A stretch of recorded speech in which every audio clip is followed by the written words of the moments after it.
Hey guys, welcome to Eduporium classes. Myself Kakun. आज की class में वेरी इंटरेस्टिंग टॉपिक एफर्मेटिव से negative sentence की तरफ। जितना सुनने में मुश्किल लगता है, ट्रस्ट मी, बिल्कुल भी नहीं है। Stay corrected.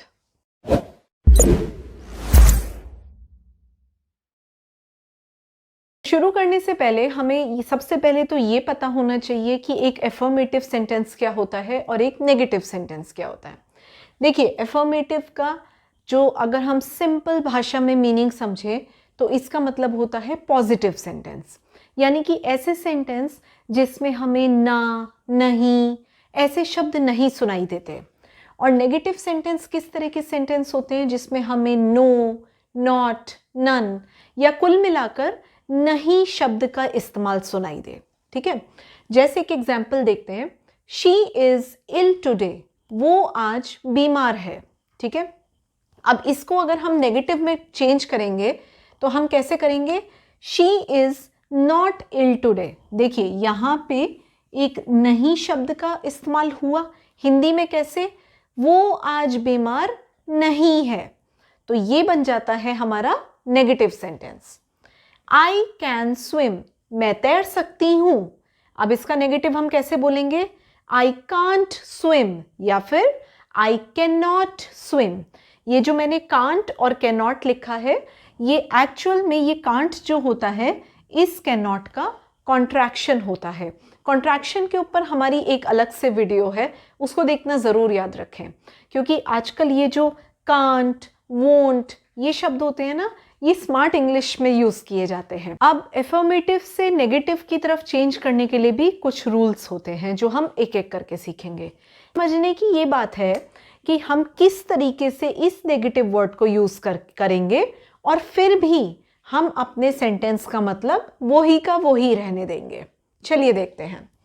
इसके लिए रूल नंबर 1 कुछ ऐसा कहता है कि ऑपोजिट्स का यूज़ करो। ठीक है, ऑपोजिट्स को हम इंग्लिश में एंटोनियम्स भी कहते हैं। कैसे बोलेंगे इसे? एंटोनियम्स। सो एक सेंटेंस अगर हम देखें, इट इज पॉसिबल। पॉसिबल का मतलब हिंदी में होता है मुमकिन। ठीक है, ये मुमकिन है। हम अगर इस तरह कह रहे हैं तो अगर मैं ऐसे बोल दूं इट इज नॉट पॉसिबल, तो क्या वो बात हो जाएगी? ये मुमकिन नहीं है। ओहो, मैंने तो ये पूरे सेंटेंस को का मतलब ही बदल के रख दिया। पर अब मुझे बिना मतलब चेंज किए नेगेटिव भी वर्ड यूज करना है, तो देखते हैं इसको कैसे करना है। It is possible. अब पॉसिबल का ऑपोजिट सबसे पहले अपने दिमाग में ढूंढिए, क्या होता है? इम्पॉसिबल। ठीक है, यहां पे हमने इम्पॉसिबल लगा दिया। अब इट इज इम्पॉसिबल मुझे नहीं चाहिए, क्योंकि ऐसा करने से मेरा सेंटेंस का मतलब बदल गया। तो मैं यहां पे क्या करूंगी? एक नॉट अपने उस ऑपोजिट से पहले लगा दूंगी। तो कैसे बोला जाएगा? इट इज नॉट इम्पॉसिबल, ये नामुमकिन नहीं है। क्योंकि इंग्लिश ग्रामर का एक मैजिक जो ये कहता है कि अगर एक टाइम पे आप दो नेगेटिव वर्ड इस्तेमाल एक साथ करते हैं तो वो मिलके पॉजिटिव बनाते हैं। ठीक जैसे हमारी मैथ्स में होता है, दो नेगेटिव्स मिलके एक पॉजिटिव बनाते हैं। तो यहां पे भी हमने यही काम किया। एक और एग्जाम्पल देखते हैं। He is sure about his success, वो अपनी जीत के लिए उसे यकीन है कि वो जीतेगा। ठीक है, अब इसको अगर हम नेगेटिव में बदलते तो हम कैसे करते? He is not sure about his success, लेकिन मुझे ये काम नहीं करना है, क्योंकि ऐसा करने से मेरा सेंटेंस बदल गया। तो हम कैसे लिखेंगे? श्योर का सबसे पहले ऑपोजिट क्या होता है? डाउटफुल। और डाउटफुल से पहले हमें एक अपना नेगेटिव वर्ड लगा देना है, not. He is not doubtful about his success, वो अपनी जीत के बारे में जरा सा भी डाउटफुल नहीं है। अब जो हमारा रूल 2 होता है एफर्मेटिव से नेगेटिव सेंटेंस में जाने का, वो उन सेंटेंसेस के लिए यूज किया जाता है जो ओनली से शुरू होते हैं। ठीक है, तो जब वो सेंटेंसेस को हम नेगेटिव की तरफ लेके जाएंगे तो उस ओनली को हम रिप्लेस कर देंगे नन बट से। जैसे कैसे? Only he can do it, अगर हम इसकी हिंदी देखें तो क्या होती है, सिर्फ वो ही ये काम कर सकता है, only he can do it. फिर जब हम इसको नेगेटिव की तरफ करेंगे तो अब नेगेटिव में जाने के लिए रूल तो यही है कि या तो नो लगाओ या नॉट लगाओ या नन लगाओ। तो नन, तो इन तीन में से कोई एक तो हमें लगाना पड़ेगा। लेकिन अगर मैंने ऐसा लिख दिया नन कैन डू इट, तो वो तो मतलब ही बदल जाएगा। इसका मतलब हो जाएगा कोई नहीं कर सकता इस काम को। तो उस नन के आगे हम एक पर या फिर परंतु लगाएंगे, जैसे none but he can do it. इसको अगर हम हिंदी में लिखें तो कैसे लिखेंगे, कोई नहीं पर सिर्फ वो ये काम कर सकता है। ठीक है, तो पहले हमने एक नेगेटिव भी बता दिया कि हम नेगेटिव लगा रहे हैं, लेकिन उसके साथ साथ जो हमने ये पर या परंतु लगाया उससे हमने ये भी साबित कर दिया कि हम अपने ओरिजिनल सेंटेंस को बिल्कुल भी नहीं बदल रहे हैं। एक और sentence, only Meera cares about me, सिर्फ मीरा मेरी परवाह करती है। केयर का मतलब परवाह होता है। अब यहाँ पे अगर हम इसको चेंज करेंगे फिर से नेगेटिव पे, तो नन से शुरू करते हैं। तो अब अगर मैं खाली में ऐसे बोल दूं नन केयर्स या no one cares about me, तो ये तो सेंटेंस का मतलब बदल जाता है। तो हम कैसे करेंगे, कोई नहीं पर या परंतु मीरा मेरी परवाह करती है।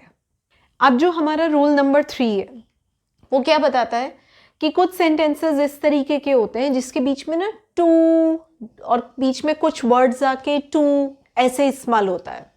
तो जो भी इस फॉर्मेट के सेंटेंसेस होते हैं, जब हम उन्हें नेगेटिव की तरफ चेंज करेंगे तो हम ये टू टू रिमूव कर देंगे और इसकी जगह पे हम सो दैट का यूज करेंगे। एग्जाम्पल से समझ आएगा, देखते हैं।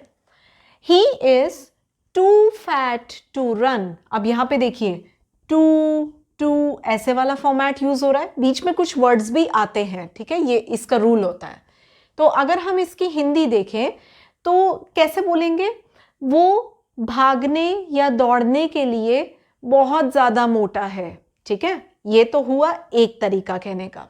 अब जब हम इसको नेगेटिव की तरफ चेंज करेंगे तो हम कैसे कहेंगे, he is so fat that. अब हमने रूल क्या यूज किया, सो और दैट का यूज किया, बीच में एक शब्द तो आई गई। He is so fat that he can not run, वो इतना मोटा है कि वो दौड़ नहीं सकता। अब यहाँ पे हमारा नेगेटिव क्या इस्तेमाल हुआ, हमने नॉट वर्ड यहाँ पे देखिए कैन नॉट इस्तेमाल किया। नॉट इस्तेमाल करने के बाद भी हमने अपना ओरिजिनल सेंटेंस का फॉर्मेट या ओरिजिनल सेंटेंस का जो मीनिंग है वो चेंज नहीं होने दिया। Second sentence, she is too ill to go to school. अब यहाँ पे भी टू का रूल चल रहा है और हिंदी में अगर हम देखें वो स्कूल जाने के लिए बहुत ज़्यादा बीमार है। ये एक तरीका होता है कहने का। अब हम इसको नेगेटिव की वर्ड यूज करने के बात बोल के देखते हैं। She is so ill that she can not go to school. यहाँ पे ध्यान दीजिए, हमने नेगेटिव वर्ड यूज किया लेकिन उसके बाद भी हमने सिर्फ सो और दैट का यूज करके अपने ओरिजिनल सेंटेंस का मीनिंग बिल्कुल भी चेंज नहीं होने दिया। अब ये है हमारा रूल नंबर 4, जिसको समझने में थोड़ी सी भी चूक नहीं होनी चाहिए क्योंकि ये सबसे ज़रूरी रूल है एफर्मेटिव से नेगेटिव सेंटेंस चेंज करने का। ये रूल हम कब इस्तेमाल करेंगे, जब हमारे सामने डिग्री ऑफ कंपैरिजन आ जाती है। याद है कुछ डिग्री ऑफ कंपैरिजन कहाँ यूज़ होती हैं, जब हम एडजेक्टिव्स के बारे में पढ़ते हैं। एडजेक्टिव्स यानी कि डिस्क्राइबिंग वर्ड्स जो किसी नाउन या किसी प्रोनाउन की विशेषता बताते हैं। ठीक है, जिन्हें हिंदी में हम विशेषण कहते हैं। तो अभी के लिए, अभी समझाने के लिए मैंने एक वर्ड चूज किया, एक एडजेक्टिव, और मैंने उसकी 3 डिग्री आपके सामने लिख दी है।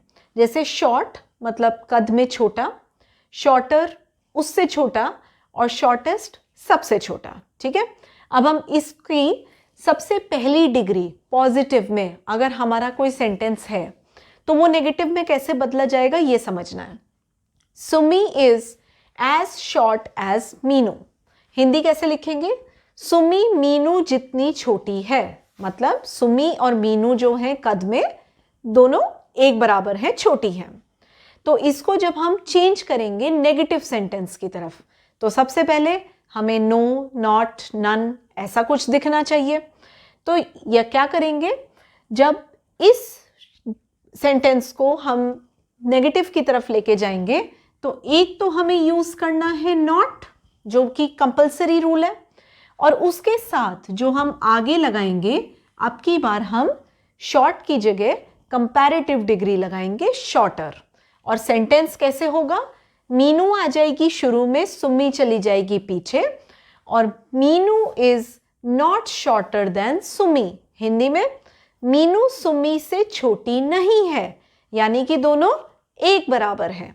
तो अब आपने देखा कि इस तरह से हमने अपना सेंटेंस का मीनिंग भी चेंज नहीं होने दिया, नेगेटिव भी लगा दिया, और यहाँ से हमारा रूल क्या निकला कि जब भी हमारा सेंटेंस पॉजिटिव डिग्री में होगा तो वो नेगेटिव में जाते टाइम एक तो उसमें नॉट लग जाएगा और उसके साथ साथ उसमें हमारी कंपैरेटिव डिग्री यूज हो जाती है। अब हमारा सेंटेंस है कंपैरेटिव डिग्री में, जो ओरिजिनल सेंटेंस है, जैसे Sumi is shorter than Meenu. Sumi Meenu से छोटी है, ठीक है, ये छोटी हम कद में छोटी वाली बात कर रहे हैं। तो यानी कि हमारा सेंटेंस जो है वो कंपैरेटिव डिग्री में दिख रहा है। जब हम इसको नेगेटिव में चेंज करेंगे तो एक तो नॉट आएगा, उसके बाद अब नॉट के आगे क्या कॉम्बिनेशन आना है ये देखते हैं। Meenu is not so short as Sumi. Meenu Sumi जितनी छोटी नहीं है, तो यानी कि लंबा अभी भी हम कौन बता रहे हैं सेंटेंस में, मीनू को, और सुमी को छोटी। ओरिजिनल सेंटेंस में भी हमारी यही चीज थी, सुमी मीनू से छोटी थी, और अभी भी वही बात है। तो यहाँ पे हमने क्या रूल यूज किया, एक तो हमने नॉट लगा दिया, एक सो लगा दिया, और उसके बाद एक हमने पॉजिटिव डिग्री लगा दी। तो दैट मीन्स जब हम कंपैरेटिव किसी भी कंपैरेटिव डिग्री वाले सेंटेंस को नेगेटिव में चेंज करेंगे तो हमारा रूल क्या आएगा। देखो ये रूल आपको याद रखने ज़रूरी है ना, क्योंकि ये रूल अगर कई बार याद रह जाते हैं ना तो बड़ा इजी हो जाता है हमें सेंटेंस बनाना। तो हमने रूल क्या बनाया, नॉट आएगा, सो आएगा, और उसके बाद हमारी पॉजिटिव डिग्री आ जाती है। अब लास्ट हमारी डिग्री सुपरलेटिव डिग्री, मतलब जो सबसे ज़्यादा एक्सट्रीम पे होती है। तो अगर हमारा सेंटेंस कुछ ऐसा है, Sumi is shortest kid in the class, तो हिंदी क्या बनेगी, सुमी कक्षा में सबसे छोटी बच्ची है, मतलब कद में सबसे छोटी है। तो यहाँ हम कौन सी डिग्री इस्तेमाल कर रहे हैं, सुपरलेटिव। अब जब हम इसे नेगेटिव सेंटेंस में चेंज करेंगे तो एक तो नो, अब की बार हमारा नॉट यूज नहीं होगा, हमारा नो वर्ड यूज होगा और सेंटेंस के बिल्कुल स्टार्टिंग में लग जाएगा। No other kid is as short as Sumi. कोई भी बच्चा सुमी जितना छोटा नहीं है। तो अगर आप हिंदी में इन दोनों सेंटेंसेस को देखें ध्यान से, तो पहले सेंटेंस में सबसे छोटा हम किसे बता रहे हैं, सुमी को। दूसरे सेंटेंस में हम फिर से क्या कह रहे हैं कि कोई भी बच्चा सुमी जितना छोटा नहीं है, यानी कि सबसे छोटा अभी भी कौन हुआ, सुमी। तो हमने किसी भी तरीके से क्या सेंटेंस के मीनिंग को चेंज किया नहीं। तो इसीलिए हमारा रूल क्या निकलता है कि जब हमारी सेंटेंस सुपरलेटिव डिग्री में होता है तो उसका नेगेटिव बनते टाइम एक तो नो स्टार्टिंग में लग जाएगा, उसके बाद एक अदर वर्ड लग जाता है, और फिर जो हमारी डिग्री लगती है वो लगती है पॉजिटिव डिग्री। तो इस रूल को आप ध्यान रखेंगे, नो प्लस उसके बाद अदर और प्लस उसके बाद हमारी पॉजिटिव डिग्री। तो ये थे हमारे डिग्री ऑफ कंपैरिजन को नेगेटिव सेंटेंस में चेंज करने के रूल्स। वीडियो को दोबारा देखें, ध्यान से देखें, ताकि सारे कॉन्सेप्ट्स आप अच्छी तरीके से ग्रैप कर सकें। और वीडियो पसंद आई है तो चैनल को सब्सक्राइब करना मत भूलें, लाइक और शेयर ज़रूर करें to spread more knowledge. Stay tuned to Eduporium classes.